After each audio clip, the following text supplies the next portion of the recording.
大家好，欢迎来到 Kidney Plugged In。今天的节目中，我们一起来讨论腹膜透析的细节。Park 医生会来帮我们加强了解这特别主题，他会回答所有关于腹膜透析的问题。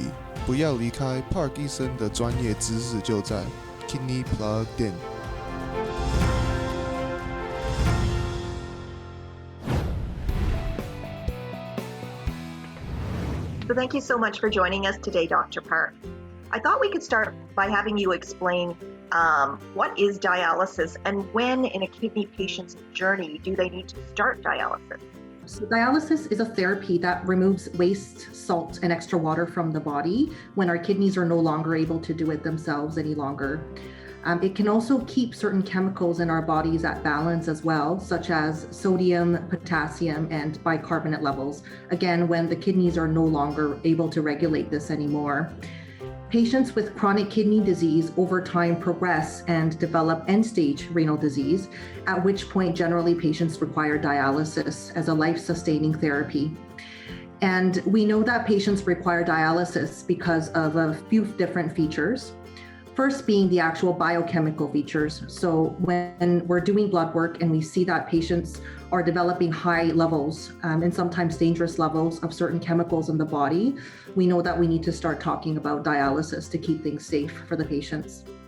Other times, these are signs and symptoms that patients develop over time that gives us a clue that they're nearing requiring dialysis. So for example, patients may develop signs of volume overload, meaning developing shortness of breath, increasing weight gain, and swelling around their legs or other parts of their body. Or patients may develop signs of uremia, which are symptoms that develop when patients have toxins build up in their bodies from their kidney disease. And some patients may say they have increasing fatigue, loss of appetite, increased itching, as well as nausea and other abdominal symptoms as well. Again, all of these signs and symptoms with their blood work combined generally gives us a sense of when patients need to start dialysis. So I understand that there are generally two types of dialysis, peritoneal dialysis and hemodialysis. Can you briefly explain the difference between the two? Yes. So hemodialysis is a type where it's intermittent typically, and patients require their blood to go through a hemodialysis machine to get it cleaned of all of these toxins and the extra water for removal. And then the same blood is then returned to the patient. And each session like this can generally take about 3 to 4 hours for completion. And patients require this approximately 3 to 4 times a week. And of course, the actual duration and the frequency depends on each patient a little bit.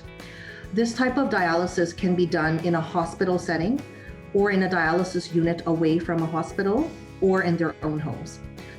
Peritoneal dialysis is more of a 24 hours a day, 7 days a week type of therapy, where patients always have a special fluid called dialysate in their abdomen. And this dialysate helps draw out the toxins and the fluids, which then you subsequently drain out of your abdomen to get rid of the waste products. This type of dialysis is always done at home, not in a hospital setting. So peritoneal dialysis is referred to as one of the home dialysis modalities in dialysis. So how does a patient decide what is the best type of dialysis for them? So we leave a lot of the decisions up to the patient to decide what type of dialysis works best for them, because all types of dialysis, whether it be hemodialysis or peritoneal dialysis, are generally equal in terms of effectiveness, in terms of clearing the toxins and in terms of the longevity of the patients who stay on dialysis.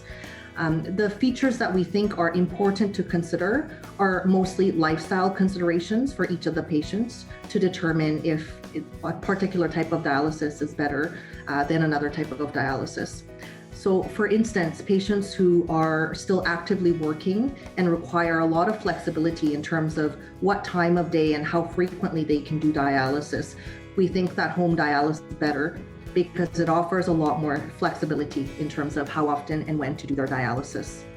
Patients who also value traveling a lot find it a little bit difficult to do other types of dialysis other than home dialysis because there are a little bit more restrictions in terms of when and how you can travel to ensure that you can continue getting dialysis at your travel destination. So patients who do home dialysis are able to continue doing their dialysis in their home, in their travel destinations, which makes it a little bit easier for them to travel as well. So for patients considering peritoneal dialysis, probably one of the big advantages would be that it is done at home, and it does allow them to have that flexibility. Are there any other things that would make a patient a good candidate for PD? I think patients who are motivated and demonstrate interest in doing dialysis themselves at home to gain the benefit of that extra flexibility as well as independence over their own dialysis care are generally all quite good candidates for home dialysis. There are a few instances where we do feel that peritoneal dialysis may not be the best type of dialysis for you. And generally, there's very few medical contraindications, but the few that we do think about include patients with frequent bouts of diverticulitis or have inflammatory bowel disease, because these patients tend to have more adhesions or scarring in their abdomen. And similarly, patients who've had a lot of abdominal surgeries in the past or a lot of infections and complications in their abdomen, we also find that because of the adhesions and the scarring, sometimes peritoneal dialysis is not as effective. And in instances of diverticulitis and other infections, it also increases your risk of developing abdominal infections with peritoneal dialysis as well. So we worry a little bit more about these patients, and it's individualized patient to patient to decide if it is a good idea to start peritoneal dialysis for these patients or not. Other personal and more social factors that we do think about are whether if patients actually have enough space in their homes to have PD-related supplies in their homes to be able to do peritoneal dialysis, and whether they can physically do things such as picking up their dialysate solutions or making connections for peritoneal dialysis to happen for their exchanges. And of course, we have lots of ways to get over these barriers as well. So if they have a dedicated caregiver or a partner, family member who can assist these patients with some of these activities, it's certainly absolutely possible to train these patients for home dialysis, and they can work as a team to continue providing home dialysis for these patients. Stay tuned for more of our special series on peritoneal dialysis with Dr. Marianne Park. Leave me a message and I'll get back to you. I can't believe it's been almost 20 years since we met. My whole life has changed. Whenever I felt alone, you were there for me.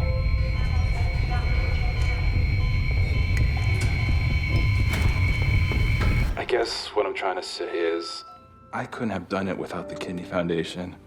And now, I need you more than ever.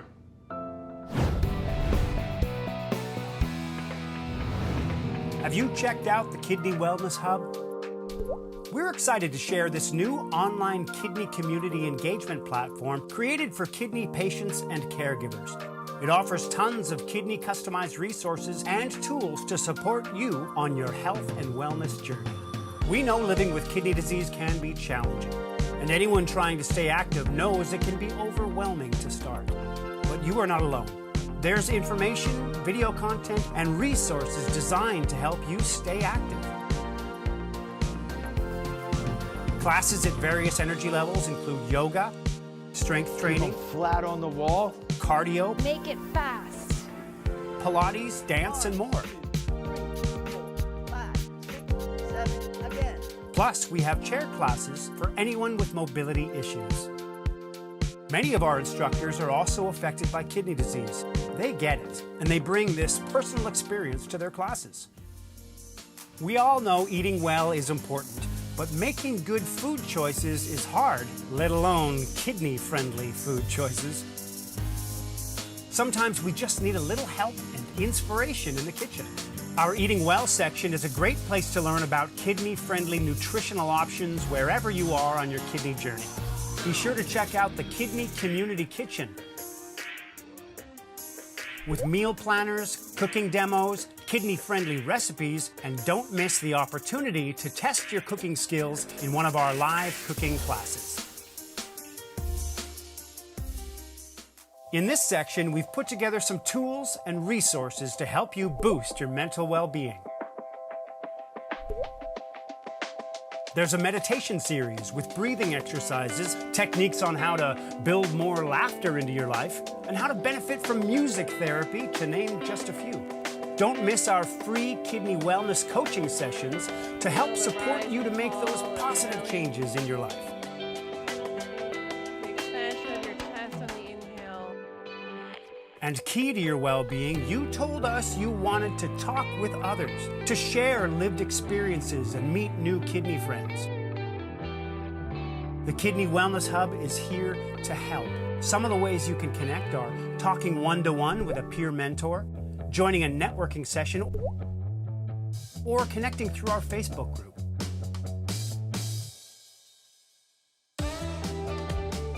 Join the Kidney Wellness Hub today. It's easy and free. You'll get updates to new content and special contests for members. Plus, you'll also receive an online copy of our Kidney Customized Wellness Journal. Don't forget to share your feedback as we continue to build and grow.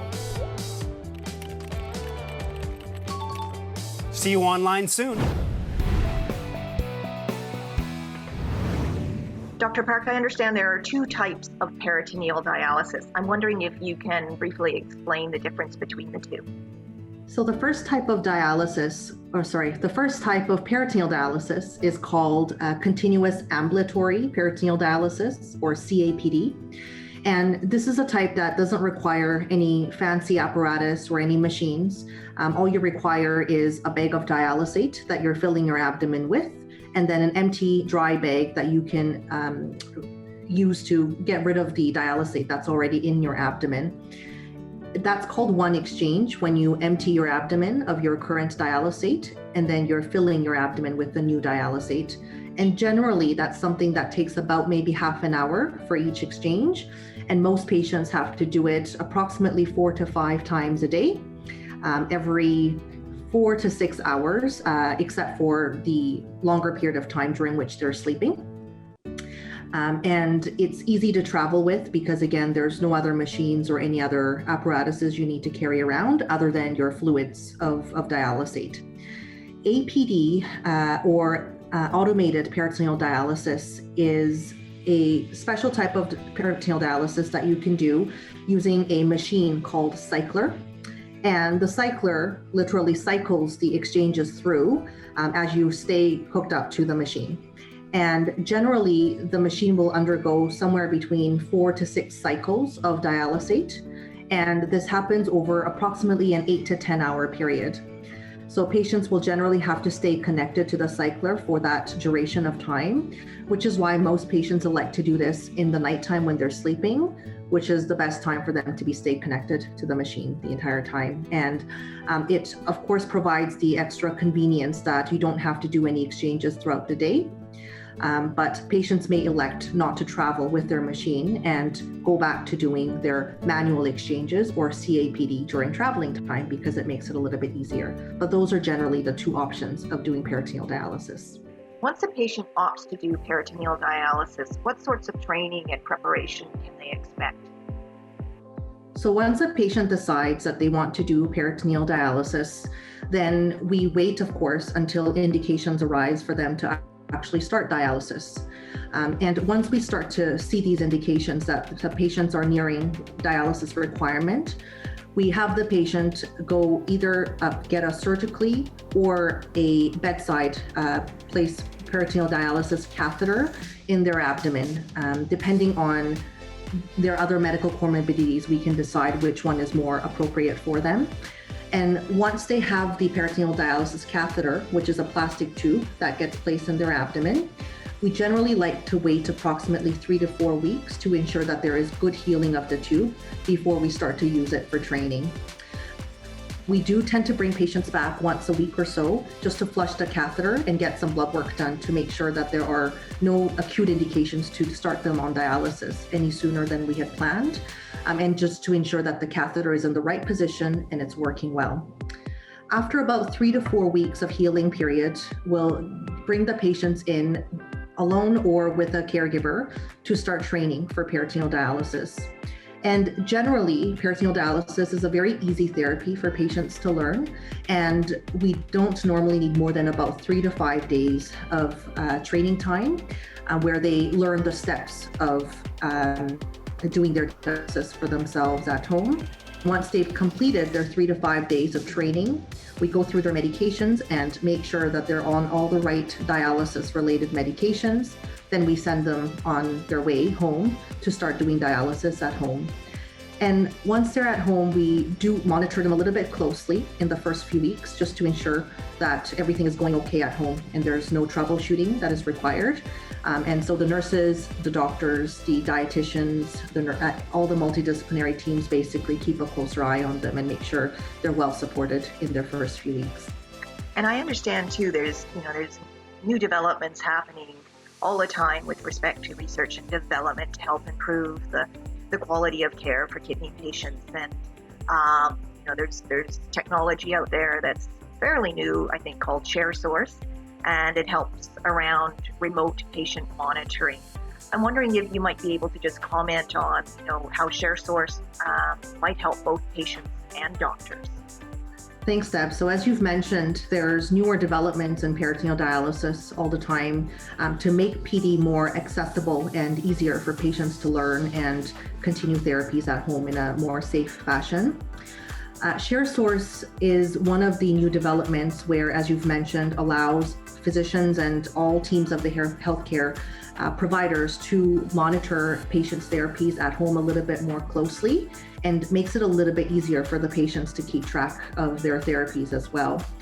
So traditionally what would happen would be with each day of their dialysis and each of their exchanges, the patients would have a logbook where they would manually keep track of all of their dialysis related numbers, including their blood pressures, their weight, how much dialysate is going in versus coming out, whether their dwell times, and etc. And the technicalities of this are important for us to make sure that they're getting good, proper dialysis each day, and that there are no other troubleshooting things that we need to do to make their dialysis more optimal. ShareSource allows for a lot of these numbers to be recorded automatically by the cycler machine. And anytime the patients are experiencing any alarms or any weird numbers, essentially, and they're not really sure how to troubleshoot at that point, they can contact their primary PD team.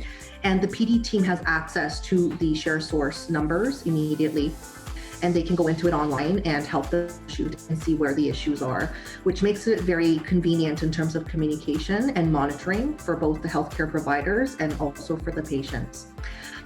If there were any dialysis prescriptions that would need to be altered, the also convenient factor with ShareSource and AMIA is that the healthcare provider could go in remotely and change the prescription for the patient as well, as opposed to having to explain the steps to the patient who would then have to go do it themselves. So there are definitely a little bit of increased efficiency and better communication with the healthcare providers and with the patients with this remote monitoring technology. Thanks for that. I think, one of the things probably that comes up for patients that opt to do dialysis from home is just the fact that they're not in a healthcare setting and maybe sometimes just a bit nervous if something should go wrong. But, with new technology developments, they've got not only their healthcare team surrounding them, but they've got the comfort knowing that somebody can monitor and they've got access to people 24/7, which makes the process a little bit more comfortable, I would assume. Please stay with us. We'll be back shortly with more of our interview with Dr. Park. Hi, I'm Kate Chong, Manager of Patient Services for the Kidney Foundation, and this is Did You Know? Did you know that many people are unaware of the programs and services designed to support kidney patients and their caregivers here in British Columbia? Our short-term financial assistance program is in place to provide financial support to kidney patients at a time of crisis or when there has been an unexpected expense. The Kidney Foundation recognizes that many of the expenses associated with kidney disease are borne directly by patients and their families, and that often financial hardships is an additional stressor in their lives. Renal social workers may apply for grants for their low-income patients for unexpected household expenses, extraordinary travel, and other pressing needs. Any patient in BC or the Yukon who needs a kidney transplant must travel to Vancouver for transplant surgery and recovery. This usually entails remaining in Vancouver for about 2 months post-surgery. In order to support these patients, the BC and Yukon branch has established 7 kidney suites. These fully furnished units are free for 8 weeks for low-income patients and just $35 per night for those above the financial threshold. We have made sure to offer accommodation for a variety of demographics. There's a 3-bedroom townhouse for families, a child-friendly 2-bedroom near the St. Paul's Transplant Hospital, and even a suite that caters to the most senior population. Our branch offers a number of brochures and manuals that are available for free. Most popular are the Living with Reduced Kidney Function and Living with Kidney Failure, often distributed to kidney patients through the kidney care clinics. They're also available to individuals. Kidney patients and their caregivers can always call the Patient Services Department and chat with a staff member who can answer their kidney-related questions.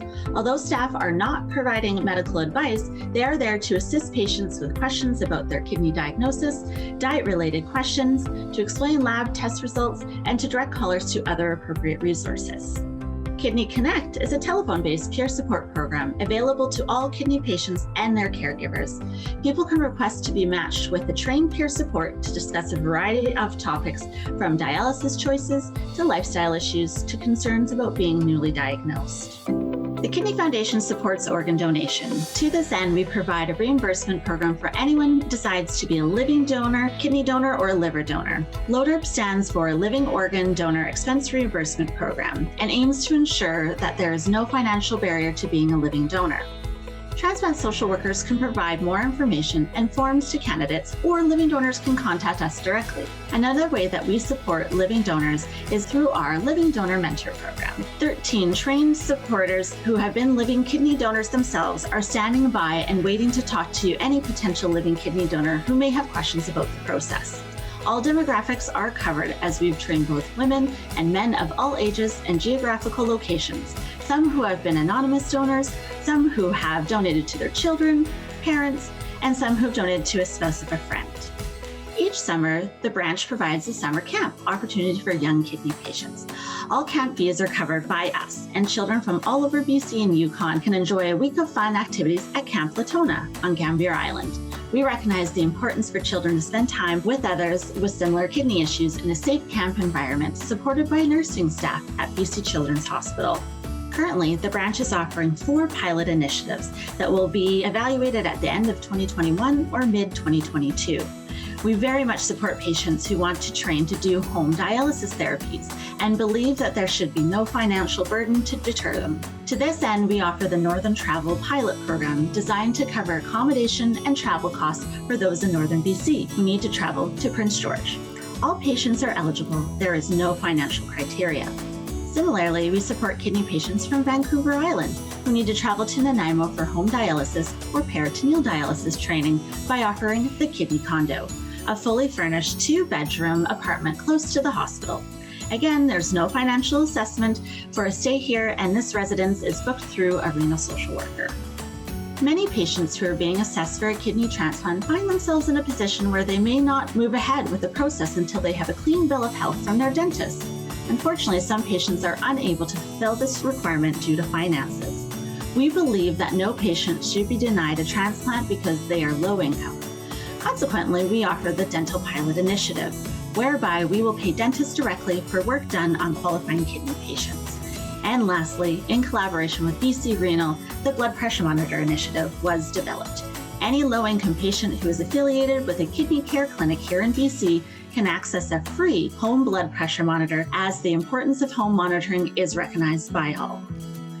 We are here to help. Please reach out to us directly with any questions or speak to your social worker. And now you know. You know, I know dialysis is it's a life-saving treatment, but it's also a huge change in a patient's quality of life. And I'm just wondering when a patient realizes it's time that they need to start dialysis, are there common questions that you see from patients that are common, I guess, concerns about how it's going to impact their life on a daily basis, their quality of life? Having to integrate dialysis into patients' lives is definitely a very big change and time commitment for a lot of patients. And many patients find it quite overwhelming to learn how to adapt to their new lifestyle with dialysis integrated into it. We do have our multidisciplinary kidney clinics where we try to prepare the patients well in advance, months to years in advance of them requiring dialysis, to ensure that they know what modalities of dialysis are available to them, what pros and cons of each dialysis modality is, and help to try to find the right modality for each of the patients. And this is, of course, just to ensure that once they do reach the need for dialysis, that they feel a little bit more supported and that they know a little bit more about starting dialysis rather than crash starting into it and feeling even more overwhelmed than they need to be. A lot of patients describe the experience as having to start a new part-time job on top of their usual work life and their family life when they need to start dialysis, and having to shuffle around so many things around basically dialysis scheduling, which can definitely be a huge challenge. But I think having the kidney care clinic experience for the patients definitely help a lot of patients prepare for it a little bit in advance. And they find that it's more of integrating a new routine into their lives as opposed to, crashing into something that they were not prepared for.